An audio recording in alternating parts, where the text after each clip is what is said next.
एक घना और डरावना जंगल था। उसी के बीचों बीच एक बूढ़ा साधु रामदास एक टूटी फूटी झोंपड़ी में अकेला जीवन बिताता था। बरसों से वही झोपड़ी उसका संसार थी।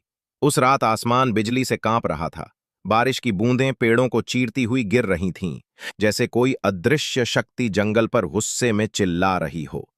हर दिशा में अंधकार और गूंजता सन्नाटा था। रामदास दरवाजा बंद करके भीतर बैठा था, ताकि तूफानी हवाएं झोंपड़ी में ना आ सकें। तभी अचानक ठक ठक की आवाज आई। कोई दरवाजे पर दस्तक दे रहा था। साधु चौंका। इतने गहरे जंगल में इतनी रात को कौन हो सकता है? हिम्मत करके उसने दरवाजा खोला। सामने एक नवयुवती कन्या खड़ी थी, बारिश में पूरी तरह भीगी हुई।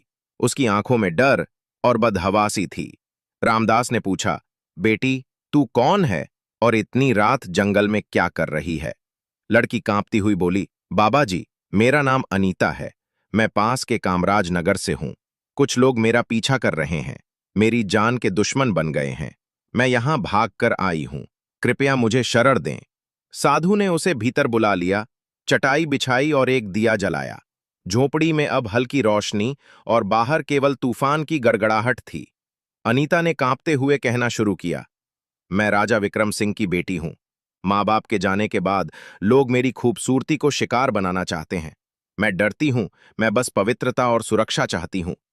रामदास उसे ध्यान से सुन रहा था, पर उसके भीतर एक अजीब बेचैनी जाग चुकी थी। कुछ तो अनकहा था इस लड़की की बातों में। अनीता बोली, बाबा, क्या मैं आज रात यहीं रह सकती हूं? रामदास ने कहा, बेटी, ये झोंपड़ी तुम्हारी भी है। वो चटाई पर लेट गई। साधु ने आंखें बंद कर लीं, पर मन अशांत था।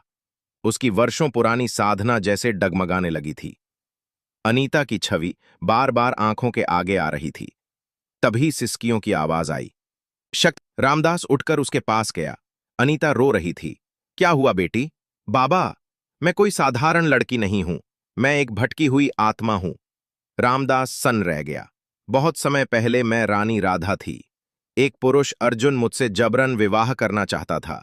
मैंने विरोध किया तो उसने काले जादू से मुझे मार डाला।